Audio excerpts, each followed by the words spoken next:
Today we are talking about goblins mostly. One goblin walks along a trail.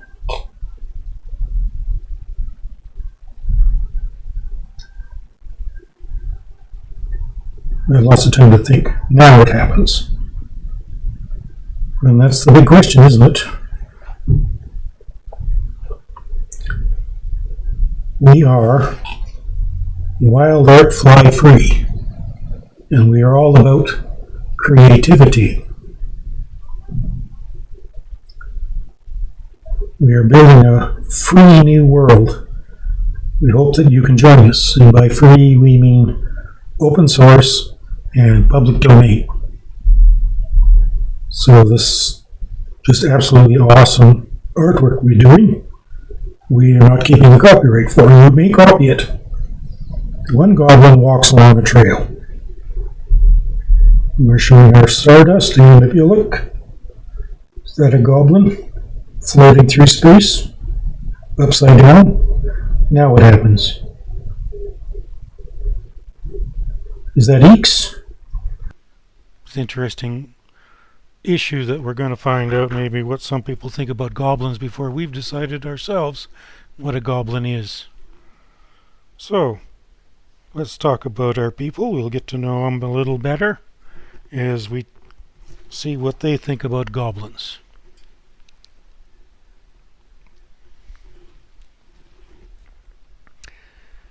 We've been talking a lot about Eastleigh lately, the young adult female halfling who was a tweedrel.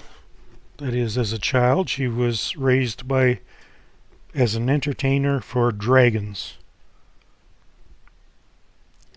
And she's quite a charismatic young lady. And she seems innocent, but obviously she's had some life experience and knows some things the rest of the world doesn't. So what would she think about goblins? Well, let's think that maybe as a person who has experienced some real life, she's noticed these little guys seem harmless enough while they're just messing around, but she would keep an eye on them, I think. Wary, not necessarily nervous, but let's say cautious.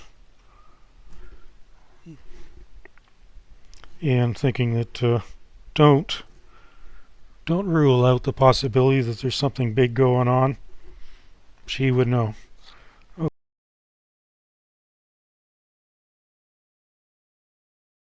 People believe in belief. Each person is the hero of their own story, and we really do believe in the feelings and thoughts that our brains produce.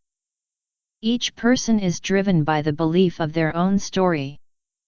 Our friend, Eeks, isn't sure what his story is, because he isn't really sure who he is. This sounds scary and terrible, but, when we think about it, isn't that true for just about every coming-of-age story? At the start, the hero doesn't know that she is the hero. She will spend most of the plot messing up because her beliefs about herself are wrong. Then when she learns who she really is and what she is really capable of doing, isn't that just changing her own beliefs about herself? Do we all go through this as we grow up? We learn that we aren't the person that we thought we were. Or, am I getting this all totally wrong? Goblins are a metaphor for visible minorities. Some people think of them as vermin while other people think of them as victims. Mostly they have been a simple box with a simple label that explains everything. Goblins are a group, but it is really a complex group. It might be more interesting, for Eeks, to explore, but then question goblin culture from within. How can we write about a culture that we have never been a part of? So, instead of building a metaphor for an existing culture and all of our opinions and other baggage, we should try to make up our own culture that has never been thought of before. How could we do that? What are the playground rules that we need to follow that ensures that a culture is a culture? This sounds like a big challenge.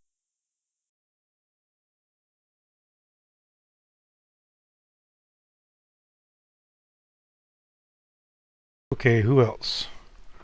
Billy. Okay, Billy is an elderly halfling. She is a female. She spends a lot of her time gardening. We don't know much about her past.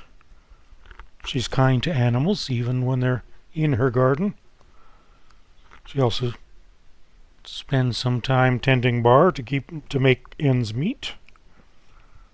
And she probably sells some of her gardening stuff at wherever she might sell gardening stuff in a small town. Probably would have some individual customers for her garden stuff. I don't know if Eastleigh is big enough to have a outdoor an outdoor fair for selling stuff, at least not on a regular basis. Anyway, what would Billy, an elderly halfling, think about goblins? Well, she's kind to animals. I'm thinking, we're thinking. So what would Billy think about goblins? Well, we're thinking, since she's kind to animals, she might think of them as like, the animals that are in her garden. They need to be dealt with, but not nastily dealt with. Just, moved out of the way and taught to behave. I think that probably she would feel a little bit motherly towards goblins. She was trying to be motherly towards the little animals in her garden. Okay. Now we have the mad scientist of town. A female dwarf, which is, a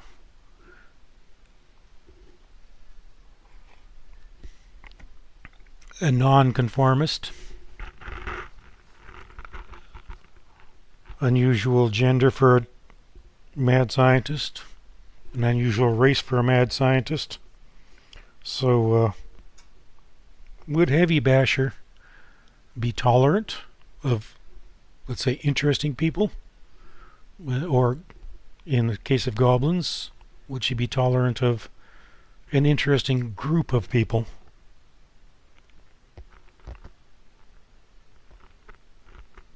Or would she just find it annoying that they're distracting her from her work? Would she want to deal with them? I think she'd want to deal with anybody with money. I suppose if she's in her lab, she's the kind of person that in her lab she rules, and so she'd perfectly welcome them in, knowing they would behave. Okay.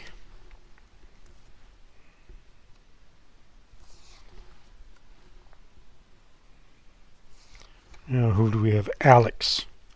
She is the, let's say, middle-aged female, wealthy human landowner. So the landlord. She's a bit driven to prove herself, it says here. She is working with a purpose to, take care of her properties, show that she is able to be a land person, a owner of property, and that she's a manager. So Goblins can be a nuisance, especially when they come in as a group. They party, they sing, they cause trouble, they see how much trouble they can cause, see how far it is, where they can cross the line, and so have some sense of the rules so they know just how much they can break them before they're in serious trouble. So yes, Alex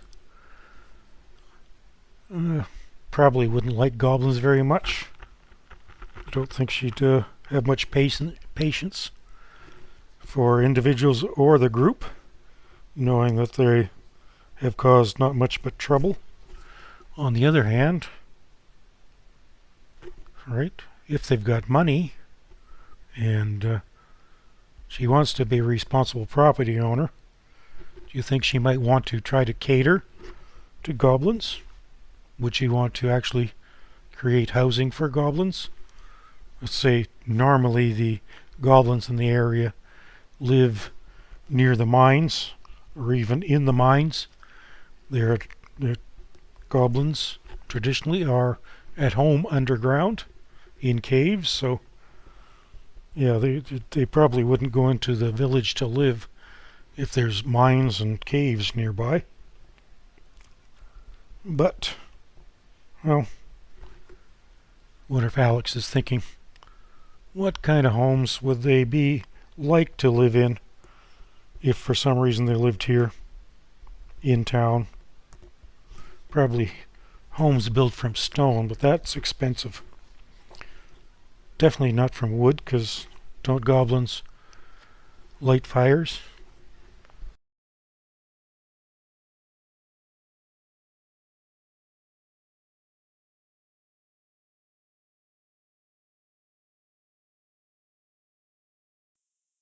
We should boost some of our goblins' characteristics or give them some sort of bonus so that they aren't so underpowered. Probably they aren't nearly as stupid as people think. The other small peoples are clever. What if goblins were even more clever? Why would they try so hard to hide the fact they can sing? Maybe the singing is a way to communicate with each other?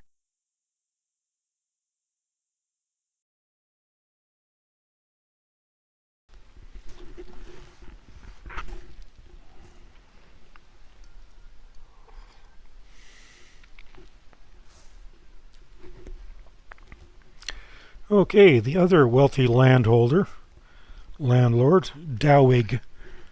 Remember, we have figured out that Dowig and Alex do not get along. Does that mean they would disagree about goblins? Probably not. They probably don't get along because they're just too much alike.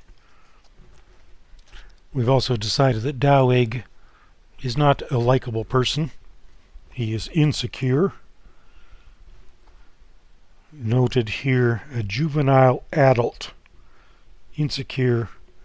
He also is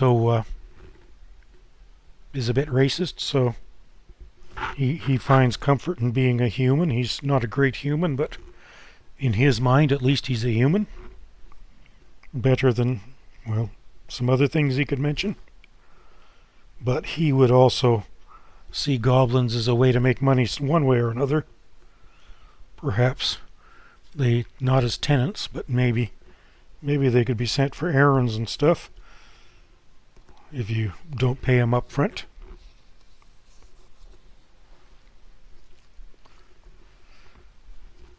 So these are the kinds of things, remember, that our friend Eeks, who was raised by humans, it is now coming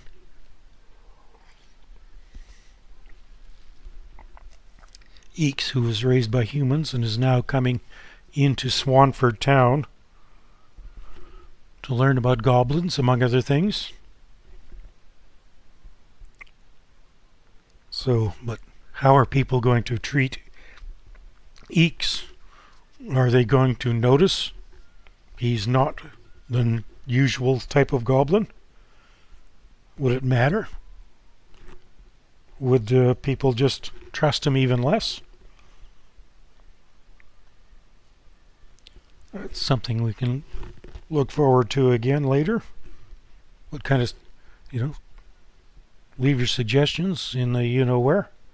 No, just leave your comments below in the suggestion area, please. We do appreciate them.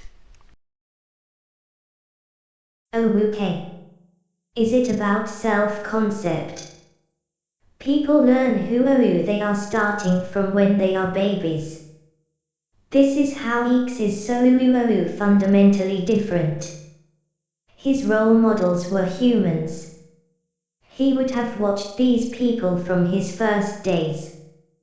He would have not just learned how to behave, but even who he was. He built a self-concept. Now, as a young adult, X has learned that maybe he isn't who he thought he was. People treat him differently than they do other humans, or well, they treat him differently than they treat actual humans. So as a teacher I think about, well, if our self-concept is learned, can it be relearned?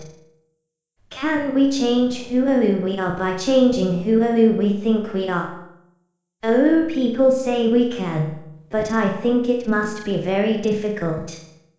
Of course, X might not want to become full goblin. What do you think? Maybe X would just want to play around with being a goblin for a while. It looks like it might be fun.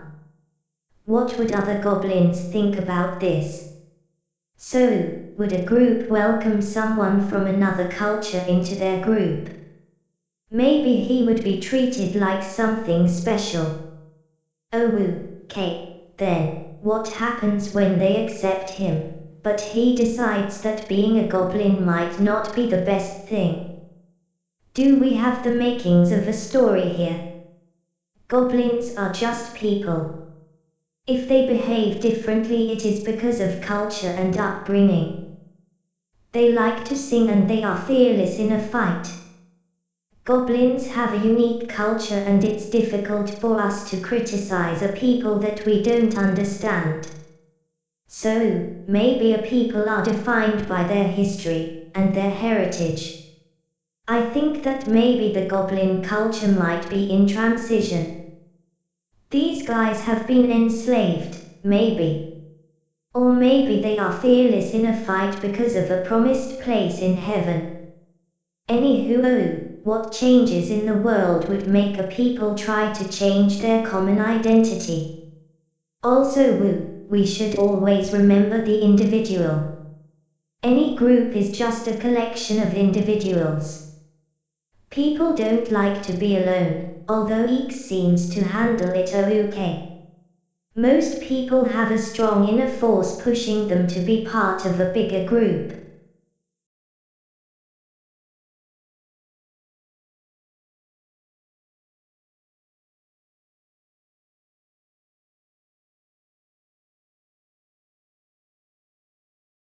Appreciate them. Okay. Is that the people that we know in Swan? Oh no. Tinkle. A young adult male gnome who is shy, wants to be an adventurer, but it's hard when you're shy.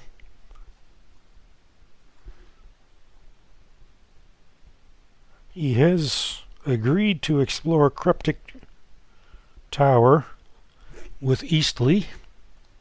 That's the last we heard about him, so I don't know if that's happened yet when Eeks shows up in town. But that's a different story. We'll just assume that Tinkle still has his issues when he meets Eeks. Tinkle meets Eeks. Tinkle is shy. Eeks is not. Eeks is independent. Okay, the dwarf Chugs Kid. He is a young male and a politician. He is big on doing political work for the small peoples, as in gnomes, dwarfs, and halflings. So, what about goblins? How does a young politician who wants to, promote the issues of these small groups feel about goblins? On the one hand, they could certainly use the help. On the other hand, the other small peoples don't particularly care for goblins in general, relatively speaking, especially to each other. All right, they think that each of the other small groups has its value, except maybe not goblins. They are troublemakers. They can sing, although they don't always take advice about where to sing and what to sing. Okay, so that would be, probably pulling Chug's kid in both directions. And then, of course, now he's going to meet up with Eeks. So that might be the basis for a story right there. Right? Eeks would probably, want to get involved with politics, learn about people that way, and be useful. And he has his own charisma, his own independence.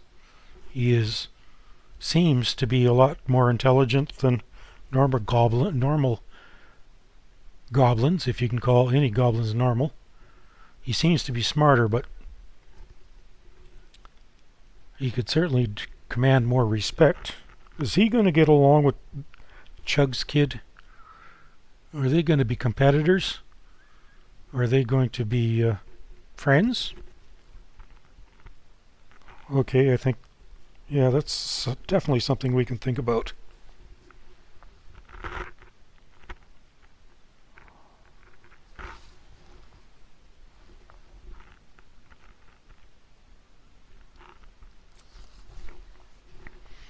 What else do we have?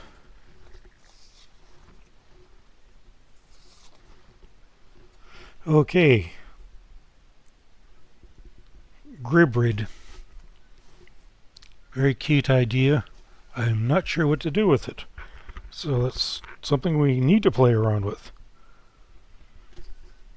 Gribrid is a frog who has been turned into a handsome prince. Human. Yes, human it says. But the main part is he's a frog. He wants to be a frog. He's always been a frog. He seems to have communication skills that a human should have. He's attractive enough as a human. And certain humans would be attracted to him. But he's a frog. Okay. What would he think about goblins? Well, I don't think frogs make much difference. I mean, not much difference between humans. They all look the same, don't they?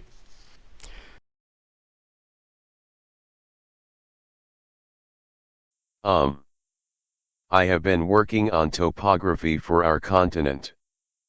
We can put the village where the road crosses the river.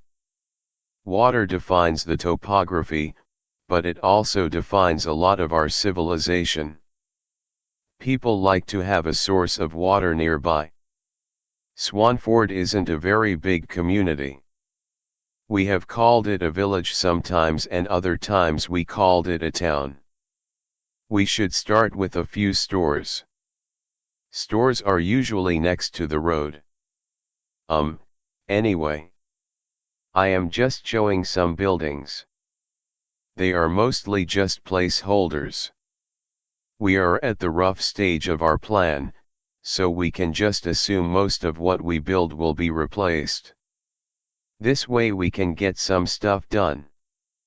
We will build everything as roughed out, and then later we can make it better. Okay, please don't criticize this too much. We just want something to show so that we can know how we can make things better, later. Okay, let's start thinking about elevations now. We know that water runs downhill, and let's say that the river is flowing from north to south. Just for fun we can have a little lake or a pond just south of Swanford. Does this sound good? We can color in the lower areas as green. For no good reason, let's color the high areas brown. In between the high areas and the low areas we will have the medium elevations. Is grayish yellow a good color for between yellow and brown? We need to be sure our elevation map is on a different layer from the rest of our topography. Some forethought could have saved us some time. My bad. I guess that's the dark side of getting off to a quick rough start. If we just smudge the colors around we can get some smoother transitions. This is the fun bit of map making. When we don't need to represent anything that already exists. We can make up anything that we want to. We are the creators.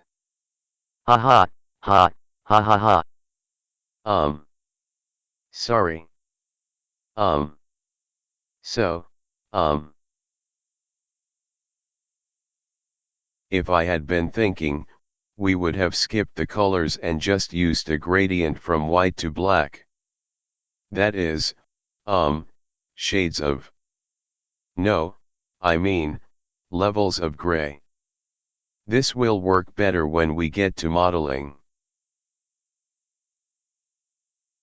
So okay, Krosdamdrax is the village slum. I think that Arl mentioned that it has 6 homes. I guess they should be smaller than the, regular-sized homes, or the stores.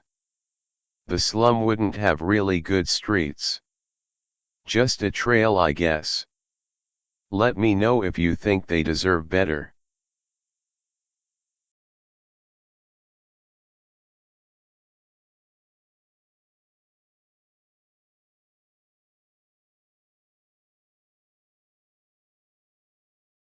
Okay, now a couple of people who we just met, I think last session, new to us. We have Yixi, Yizi or Yixi, depending on who's pronouncing it. I will continue with Yixi. And Yixi has a friend who is Peaks.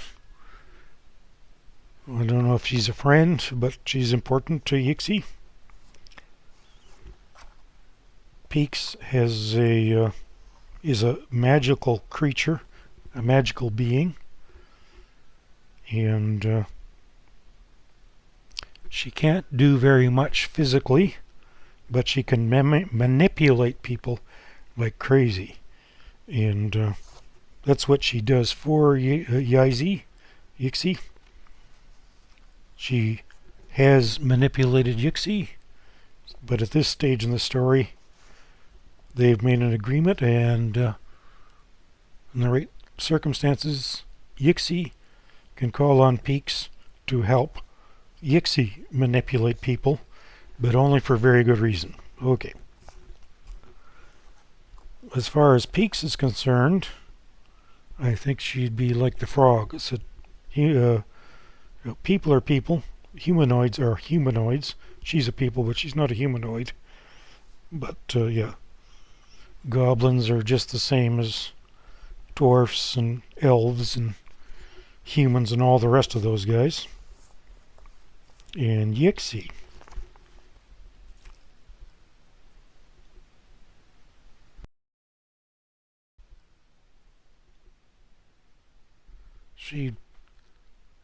we've been playing with the idea that Yixi is from a different culture, a different part of the world, and she has some ideas about goblins don't seem to want to follow the rules of the rest of culture. Right? They themselves don't seem to feel like they belong, or perhaps the goblins don't really want to belong.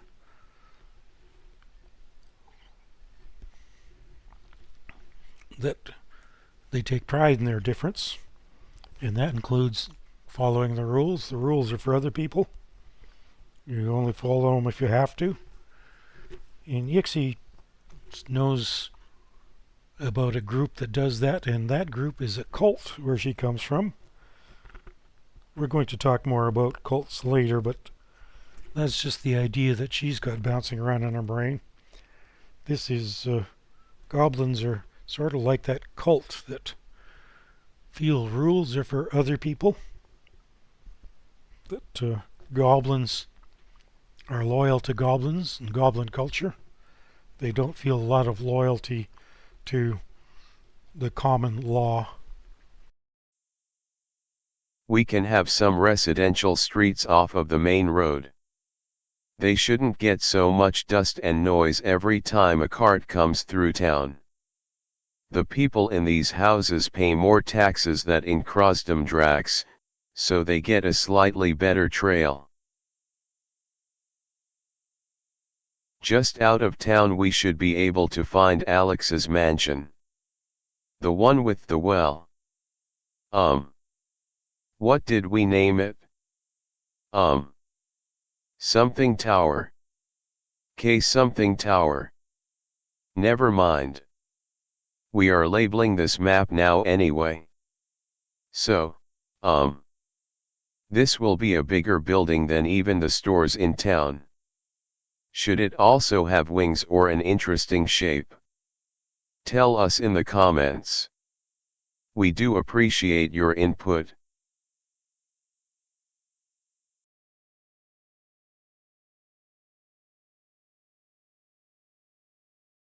Feeding the chaos. Here at Wild Art Fly Free, we say that creativity is the path from chaos to perfection. So we can't really be creative without some amount of chaos. What should we do when we don't have enough chaos? What if we are building a story and everything falls into place? Should we say, yay, great story? Yes, it might be a great story, but is it a creative story? Well, that is a question that I hope we need to answer sometime. Sometimes, though, we can't think of a good story. We get stuck. That's when we need more chaos. Even if we thought we were done brainstorming, sometimes we need more chaos. How could we randomize our world at that point? Maybe we could add another character that doesn't fit. How about a random event? A big storm or a dam bursting? How else can we add randomness? What else can we do to feed the chaos? Where are the trees? There should be trees. We can cut them down later if they are in the way. We are also thinking about goblins though, so we should be sure to leave a fire break between the forest and the town.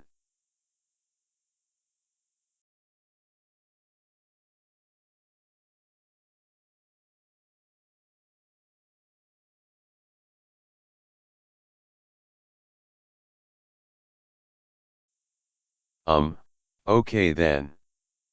We need to choose a location on our continent of Aldla for Swanford. We want it to be inland and somewhere near mountains. I don't know that we have anything else to go on, so well. This is very random, but, I guess that's what we are all about here at Wild Art Fly Free, so, How about if we put Swanford right here? What do you think? Please tell us if there is a problem with this location. I mean before we get too committed. Okay. Thanks.